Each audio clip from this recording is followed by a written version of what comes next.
Next is equality in Indian democracy. The Indian Constitution recognizes every person as equal. This means that every individual in country, including male and female persons from all caste, religion, tribes, educational and economic background, are recognized as equal. Indian constitution जो है वो हर एक individual person को ये एक opportunity प्रदान करता है कि चाहे वो किसी भी रिलीजन से बिलोंग करता हो, कास्ट से बिलोंग करता हो, ट्राइब से बिलोंग करता हो, एजुकेशन इकोनॉमिक बैकग्राउंड उसका कैसा है, मेल है फीमेल है, वो एक अपॉर्चुनिटी प्रदान करता है कि चाहे कोई भी कैसा भी बैकग्राउंड से क्यों ना हो, इक्वालिटी का हक उनको सबको है as a citizen of India.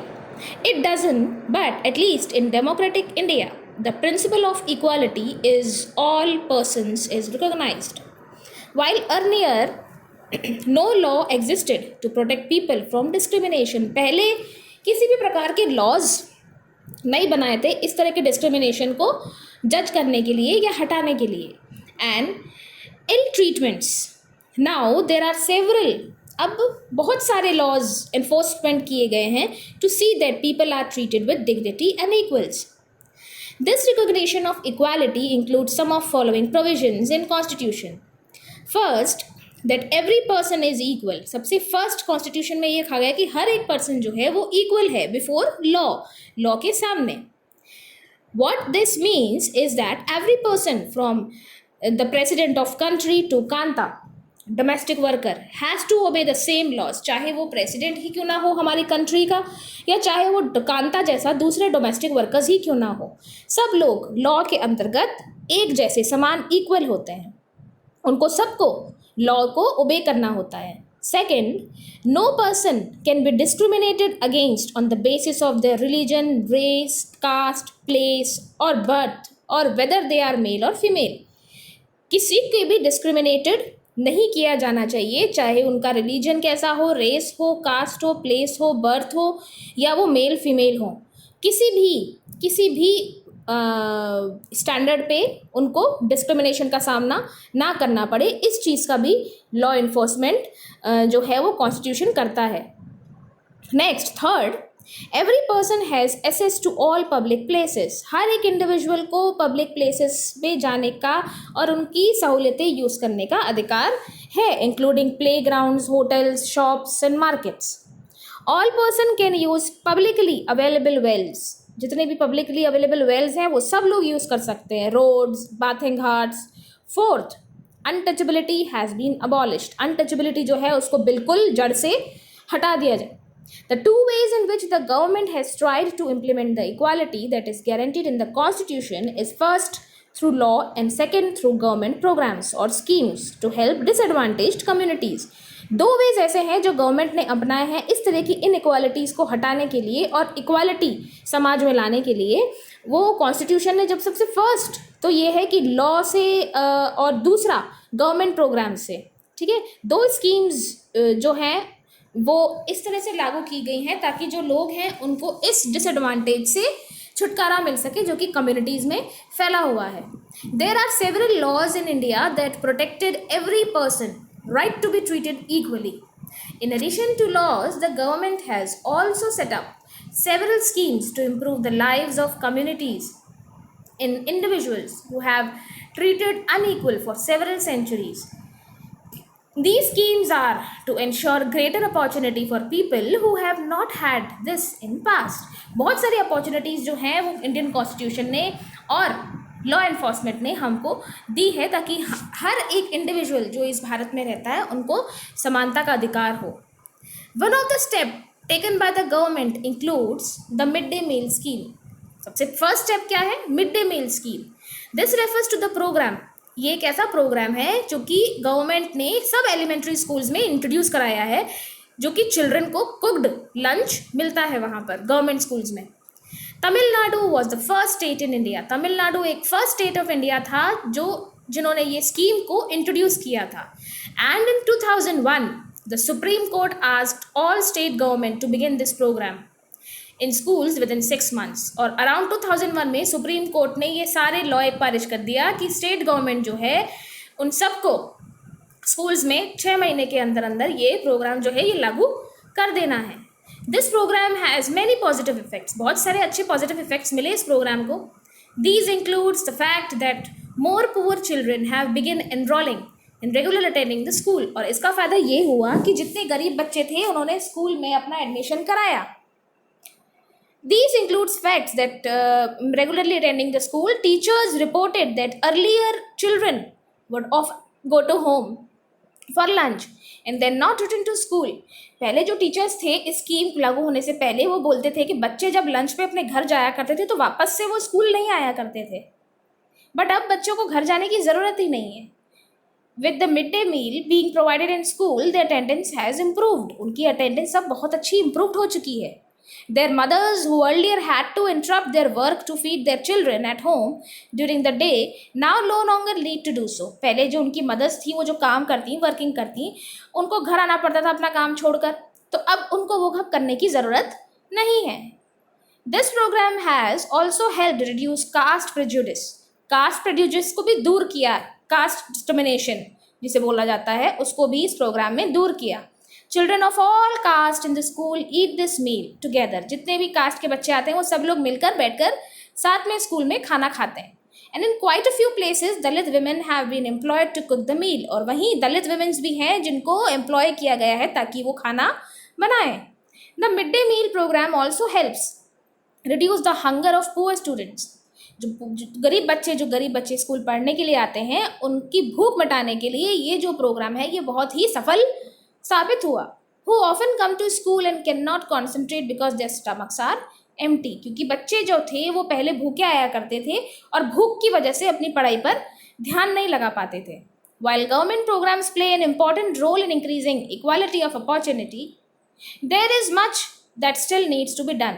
हालांकि गवर्नमेंट ने बहुत सारे ऐसे प्रोग्राम्स चलाए हैं जो कि इक्वालिटी को और एनकरेज करते हैं, लोगों को और अपॉर्चुनिटी देते हैं, लेकिन अभी भी बहुत सी ऐसी जगह हैं जहाँ पे कुछ चीज़ें इम्प्लीमेंट करनी ज़रूरी है।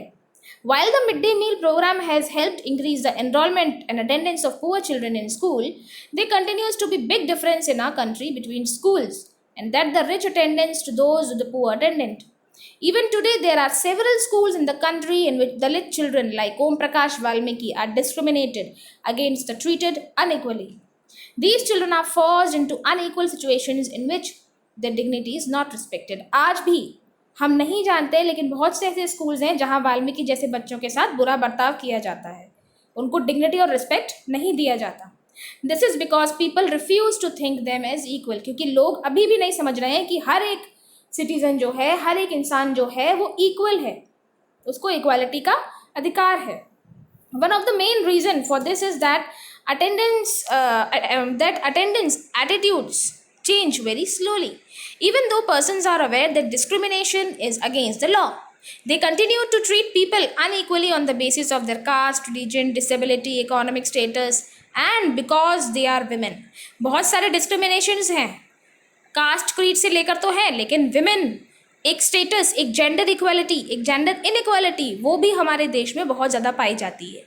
It is only when people begin to believe that no one is inferior, कोई भी इन्फीरियर नहीं है, लोगों को ये बिलीव करना पड़ेगा that every person deserves to be treated with dignity. हर एक इंडिविजुअल जो है वो ये डिजर्व करता है कि उसकी रिस्पेक्ट हो, उसको डिग्निटी के साथ ट्रीट किया जाए।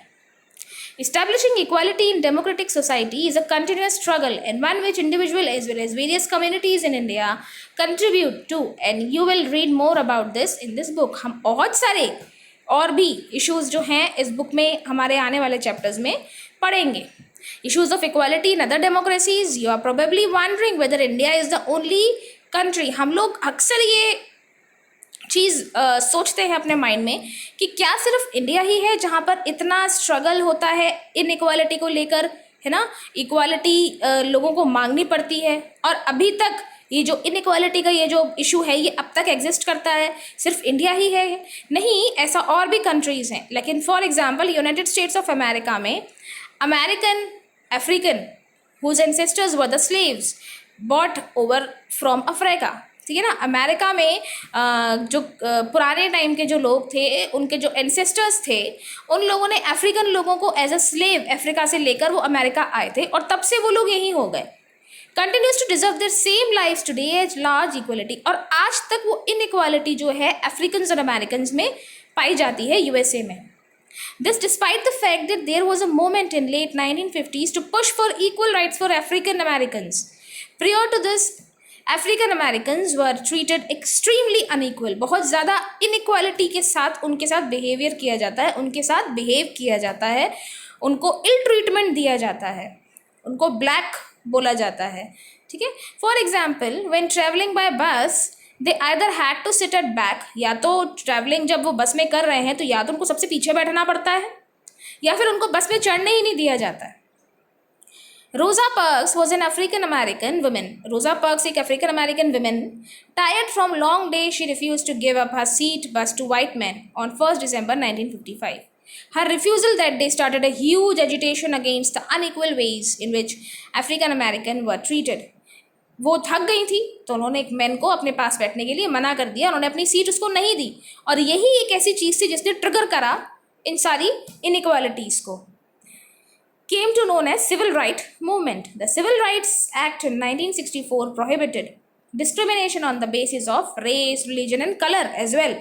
It is also stated that all schools would be open to African American children, that they would no longer have to attend separate schools. सारे schools जो हैं अमेरिका यूएसए के, वो अफ्रीकन अमेरिकन स्टूडेंट्स के लिए भी ओपन किए जाएं ताकि उनको कोई अलग से स्कूल्स में ना जाना पड़े। Most African American children can only afford to attend government schools that have fewer facilities and poor qualified teachers as compared to white students. उनको ऐसे स्कूल्स में बेचारों को डाला जाता था, अफ्रीकन अमेरिकन स्टूडेंट्स को, जहाँ पर प्रॉपर फैसिलिटीज़ नहीं होती थी, पुअर क्वालिफाइड टीचर्स हुआ करते थे, ठीक है, और live in areas where the government school are highly rated और private schools. Now challenge of democracy. No country can be described as been complete democratic. कोई भी कंट्री ऐसी नहीं है जहाँ पे कंप्लीटली डेमोक्रेटिक जिसको हम बोल सकते हैं। हमेशा कोई ना कोई ऐसी कम्युनिटीज़ या इंडिविजुअल्स हमको मिल जाएंगे जो कि हमारे डेमोक्रेसी के जो आइडियाज़ हैं उसको एक्सपेंड करने में और मदद करेंगे। इक्वालिटी एज वेल एज अभी भी एग्जिस्ट नहीं करती है बहुत से ऐसी जगहों पर, और अभी भी ये इश्यूज़ चल रहे हैं, ठीक है, अभी भी इस तरह के बहुत सारे इश्यूज़ चल रहे हैं इक्वालिटी और इनइक्वालिटी के, जो हम लोग आए दिन न्यूज़पेपर्स में, मैगजीन्स में पढ़ते हैं। तो स्टूडेंट्स, यही था हमारा चैप्टर। आई होप आप लोगों को अच्छा लगा होगा, एंड आप लोग पढ़ें इस चैप्टर को, read it very thoroughly, read it very carefully, it's very interesting and hopefully you going to like it. We'll be doing question answers very soon. Thank you.